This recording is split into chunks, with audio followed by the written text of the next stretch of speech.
Hey guys, it's Evan with Evan K Exotics, and today I'm making a video about my new incubators. And if you know about me, you know that I've never had an incubator before, so this is kind of like going from 0 to 100 in like no time flat. So what I ended up here was actually this is like $10,000-$12,000 worth of incubators, guys. And these are actually laboratory incubators, and I wanted to put them out there for you as an alternative for you guys if you're looking for reptile-oriented incubators. And the reason I tell you this is that thanks to the inefficiency and gluttony and waste of corporate America, a lot of times these units become available for pennies on the dollar of their original purchase price. And if you look around for, quote, laboratory incubators, generally low temperature laboratory incubators, you'll be able to find things like this online on your general like reseller pages. And they're going to be less money than you think. And that's just what I'll tell you. And I happened to run across these two locally. They were both brand new, but were put in storage from a company that produces sterile products near me. And I was able to purchase them. And I'll just tell you that I was able to get both of these for the price, for less than the price of a small, professionally made, purpose-built reptile incubator, and especially because I'd have to also add a nice thermostat to that. So anyways, these are thermoscientific Heratherm incubators at low temperatures.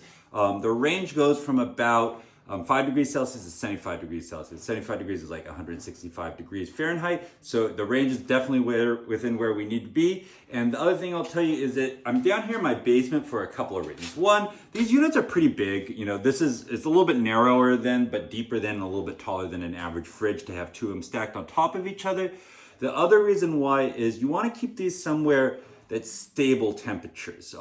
Any incubator should be in the most stable temperature part of your house, and it should be somewhere that never gets warmer than the target incubating temperature that you want. So these units do not have a chilling element to them. Some higher end units do have chilling elements to them, but these happen to not, and most do not.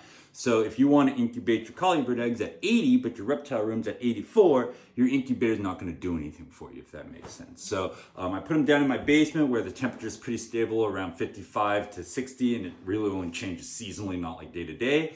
And also that's always cooler than the temperature range that you'd see. But I'm going to go ahead and show you these two models. I'll show you their interfaces, and it's kind of cool. The first one, the interior of it here, and I need to go and use glass cleaner because I just used sanitizer on it. So far it's a little streaky. But so there's this inner glass window so that you hold your heat, and then you have these two shelves. It's quite big in here. There's plenty of room in here. All right, and this is a still air unit. And the one down below is actually a forced air unit. So I need to adjust that latch a little bit. This one was a little bit tweaked, but hey, you know what? I can definitely live with that. But this one down here, let me show you this one, is a little different in that, let's see if I can get the shot. Let me take it off the tripod for you. This one has a forced air unit in the back. So this one has recirculatory. So this one's actually more highly featured than the other one. And in here, I just have them getting up to temperature. And I have this vessel of water in here with a little piece of masking tape so I can hit it with my thermometer, 96, 97.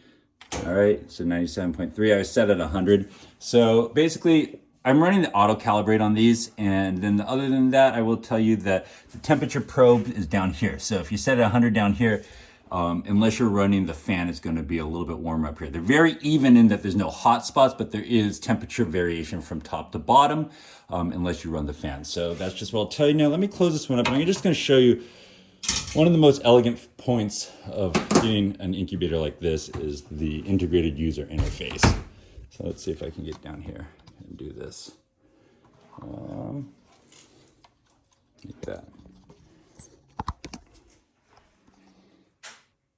So a super nice thing about these units is that they have a plug in the back that goes into your outlet, and then they have this user face, and that's it. So like for example, on most reptile incubators, you're going to have a thermostat on top. You're going to have wires running around, but these are just really well consolidated. So here we have temperature. I can set. I'm going to turn this one down to 80. Because I just ran them both at 100 overnight to make sure that it's the first time I've plugged them both into this one outlet. And so I just ran it at a temperature higher than I'll ever set them both at.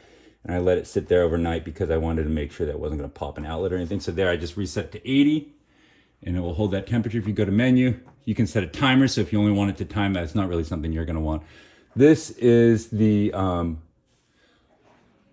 I'm not sure actually what that is, but here, this is the forced air. So here I can go 20%, 40%. I don't know if you can hear it kick on. You can go through here, and this is where you have your settings. You can change Fahrenheit and things. These are very intelligent user interfaces, and they have a port in the back where you could hook up a computer, so you could even graph your temperatures and things. These are meant for industrial scientific processes, but for the point of reptiles, they're going to be way, way more than adequate. So I'm setting this one to 80 because I'm expecting some king snake eggs in a little bit, and so I'm going to put them in this one.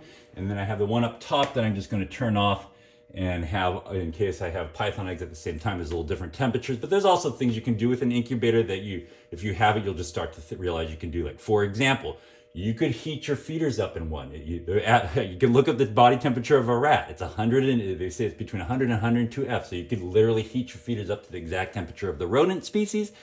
Things like that. If you ever have an undeveloped baby boa, you can put it in there. And then there's also just a lot of other things residentially that you can use incubators for. I used to use these in a professional setting, so I'm familiar with how they work and whatnot. And I'll tell you that they are a professional grade piece of equipment. And one of the biggest distinctions between that is that the user interface is not always quite as intuitive. But I will also tell you that they're very simple to use. If you get the manual, you can get the manuals offline. But there you go. I will tell you too, if you're in need of an incubator, these would be good ones to look for. Take care. Bye-bye.